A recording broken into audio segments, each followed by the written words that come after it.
കാവിലെ ഉത്സവത്തിന് പോയപ്പോൾ മേടിച്ചതാണ് കടലാസ് പൂക്കൾ. നല്ലപോലെ പൂ ഇട്ടിട്ടുണ്ട്. രാവിലെ തന്നെ നെല്ല് പുഴുക്കമൊക്കെ തുടങ്ങി. ചേച്ചി നെല്ല് പുഴുങ്ങി തലേദിവസം ഇട്ടിട്ടുണ്ടായിരുന്നു. അപ്പോൾ രാവിലെ അത് വാരി നമ്മൾ പരപ്പിൽ പരമ്പല്ല ഷീറ്റ് വിരിച്ചിട്ടുണ്ട്, ഷീറ്റിൽ ഇട്ടേക്കുന്നുണ്ട്. അപ്പോൾ അത് കഴിഞ്ഞിട്ട് നോക്കുമ്പോൾ അടുത്ത ഒരു ചെമ്പിൽ നിറയെ നെല്ല് പുഴുങ്ങാനായിട്ട് വെച്ചിട്ടുണ്ടായിരുന്നു. നെല്ല് പുഴുങ്ങാൻ വെച്ചപ്പോൾ നോക്കുമ്പോൾ അടുത്ത മരത്തിൽ അതാ കുരങ്ങച്ചന്മാരിരിക്കുന്നുണ്ട്. ഇവന്മാരെ കൊണ്ട് ഭയങ്കര ശല്യമാണ്. ഈ വേനലൊക്കെ ആകുമ്പോൾ ഇവന്മാർക്ക് ഭക്ഷണമില്ല. അപ്പോൾ വീടുകളിൽ വന്നിട്ട് എന്തെങ്കിലും ഒക്കെ ഉണ്ടെങ്കിൽ വാരി കളയുകയും എടുത്തുകൊണ്ട് പോവുകയും ഒക്കെ ചെയ്യും. എന്തിനാ നെല്ലൊക്കെ നമ്മളിങ്ങനെ മുറ്റത്തിട്ടിട്ടുണ്ടെങ്കിൽ അതൊക്കെ വാരി വന്ന് അവർ തിന്നൊന്നുമില്ല, പകരം അത് അവർ വാരി ദൂരെ കളയും. ഞാൻ ഫോട്ടോ എടുക്കുന്ന വീഡിയോ എടുക്കുന്ന കണ്ടിട്ടാ തോന്നുന്നു കോഴിക്കുട്ടികൾ കോഴി ചേട്ടന്മാരിങ്ങനെ നോക്കിക്കൊണ്ടിരിക്കുന്നുണ്ട്. ഏതായാലും നെല്ലൊക്കെ നല്ലപോലെ ആവി വന്നിട്ടുണ്ട്, എല്ലാം വെന്തു. അപ്പോൾ അത് കോരി ഇടുവാണ്. നെല്ല് പണ്ടത്തെ മാതിരി തന്നെയാണ് ഇപ്പോഴും. ചെമ്പിൽ നെല്ല് പുഴുങ്ങി അത് തലേ ദിവസം കുതിർത്ത് ആവിക്ക് കയറ്റി വെച്ച് പിറ്റേ ദിവസം അത് വേവിച്ചെടുത്ത് വെയിലത്തിട്ട് എല്ലാം ഉണക്കിയെടുക്കണം. നല്ല പണിയാണ് ഈ വെയിലത്ത്. ഇങ്ങനത്തെ പണിയൊക്കെ ഈ വെയിലുള്ളപ്പോഴല്ലേ ചെയ്യാൻ പറ്റുള്ളൂ. പക്ഷേ ഈ വെയിലത്ത് തീ പോലെ കൊള്ളുന്ന വെയിലത്ത് ഭയങ്കര ബുദ്ധിമുട്ടാണ്. അതിൻ്റെ ഇടയ്ക്ക് രാവിലത്തെ ചായയായി, ദോശയും മുട്ടക്കറിയും ചീരത്തോരനും എല്ലാം ആയിട്ടുണ്ട്. ഇതൊക്കെ അവിടുന്ന് മേടിച്ചുകൊണ്ട് വന്ന ചെടികളാണ്. വളരെ വിലക്കുറവിനാണ് കിട്ടിയേക്കുന്നത്. കിട്ടിയപ്പോൾ ഒരു 5-6 ചെടികൾ മേടിച്ച്. കടലാസ് പൂക്കൾ തന്നെ പലതരം ഉണ്ടായിരുന്നു. അതിൻ്റെ കൂടെ നോക്കുമ്പോൾ നല്ലപോലെ ശംഖുപുഷ്പം ഇഷ്ടംമാതിരി ഉണ്ടായിട്ടുണ്ട്. ശംഖുപുഷ്പം പട്ടിക്കൂടിൻ്റെ അടുത്താണുള്ളത്. അതിനകത്ത് നല്ല പർപ്പിൾ കളർ പൂക്കളാണുള്ളത്. ഏതായാലും അതും കുറച്ച് പറിക്കാൻ ഓർത്തുണ്ട്. അതും കുറച്ച് പറിച്ച് ഉണങ്ങാനായിട്ട് ഇടാനായിട്ട് പറിക്കുന്നുണ്ട്. രാവിലത്തെ വെയിൽ സഹിക്കാൻ പറ്റില്ല, എന്നാലും വേണ്ടിയിട്ടില്ല എന്നോർത്തുകൊണ്ട് കുറച്ച് പറിക്കുന്നുണ്ടായിരുന്നു. നീല ശംഖുപുഷ്പത്തെക്കാളും വെള്ള ശംഖുപുഷ്പത്തിനാണ് ഗുണം കൂടുതൽ. കളറൊന്നും ഉണ്ടാവില്ല എന്നാണ് പറയുന്നത്. കളറൊന്നും ഉണ്ടാവില്ല.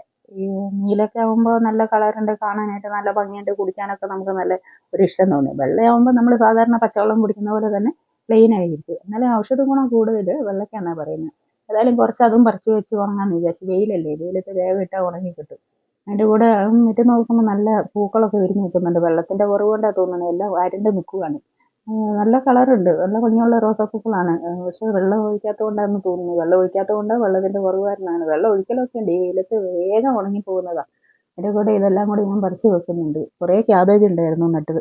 ക്യാബേജ് ബ്രൊക്കോളിയൊക്കെ ഉണ്ടായിരുന്നു. ഏതായാലും ക്യാബേജ് ആയിരുന്നു മുറിക്കാനെന്ന് ഓർത്തുകൊണ്ട് ചേച്ചി മുറിക്കാനായിട്ട് തുടങ്ങുന്നത്.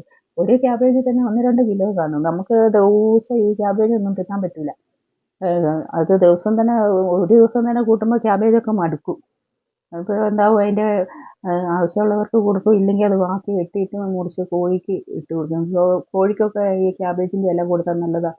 മുട്ടയിടാറായ കോഴിക്കൊക്കെ കൊടുക്കുകയാണെങ്കിൽ വേഗം മുട്ടയിടാനും അവർക്ക് വളർച്ചയ്ക്കും ആവശ്യത്തിന് എന്തോ പ്രോട്ടീനോ എന്തൊക്കെ ഉണ്ടല്ലോ ഇതിനകത്ത്. അപ്പോൾ അതിനൊക്കെ വേണ്ടിയിട്ട് ഇതിനെ മുറിച്ചിട്ട് കോഴിക്ക് ഇട്ട് കൊടുക്കും. അങ്ങനെ ക്യാബേജ് മുറിച്ചതിൻ്റെ ഒപ്പം തന്നെ ഈ ചൈന ക്യാബേജ് ഉണ്ട്, ലെറ്റ്യൂസ് പോലെ ഉണ്ട് അത് കാണാനായിട്ട്. ശരിക്കും പറഞ്ഞാൽ ലെറ്റ്യൂസ് അല്ല, അത് ലെറ്റ്യൂസ് പോലെ ഉള്ളൂ.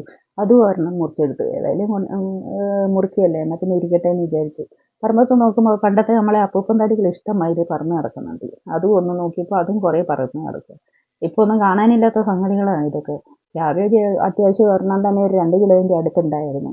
അതിൻ്റെ തോലൊക്കെ കുറേ പൊളിച്ച് കളയുന്നുണ്ട്. ഇത് തോലൊക്കെ പൊളിച്ച് കഴിഞ്ഞാൽ എല്ലാം കോഴിക്ക് കൊടുക്കാനുള്ളതാണ്.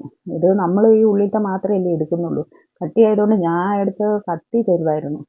ഏതായാലും വലിയ കട്ടി എടുക്കാത്തതുകൊണ്ട് ഇച്ചിരി ബുദ്ധിമുട്ടായിരുന്നു മുറിച്ചെടുക്കാൻ. അത്യാവശ്യം 2 മുറിച്ചെടുത്ത് വന്നപ്പോഴത്തേക്കും വെയിലൊക്കെ കൊണ്ടപ്പോഴത്തേക്കും കുറച്ച് ക്ഷീണം പിടിച്ച പോലെ. അപ്പോൾ കുറച്ച് ചാണകം എടുക്കണമായിരുന്നു. അപ്പോൾ അത് ചാണകം എടുക്കാനായിട്ട് പോകാൻ ഓർത്തുകൊണ്ട് താഴെ അടുത്ത വീട്ടിൽ അവർക്ക് പശുവുണ്ട്. അപ്പോൾ കുറച്ച് ചാണകം എടുക്കാൻ ഓർത്തുകൊണ്ട് ചാണകം എടുക്കാൻ പോകും. അവിടെ ചെന്നപ്പോൾ ഈ മരം കണ്ടു. ഈ മരം കൂവള മരമാണ്. പണ്ടേ ഉള്ള മരം ഇത്. ഒരു 45-50 കൊല്ലത്തെ പഴക്കമുണ്ട്. വലിയ മരമാണ്, വലിയ തടിയൊക്കെ ആയിട്ട്. ഞങ്ങൾ ചെറുതിലേ തൊട്ടേ കാണുന്നതാണ്. ഇപ്പോൾ ഒന്നും എവിടെയും കാണാൻ തന്നെ ഇല്ല ഈ മരം.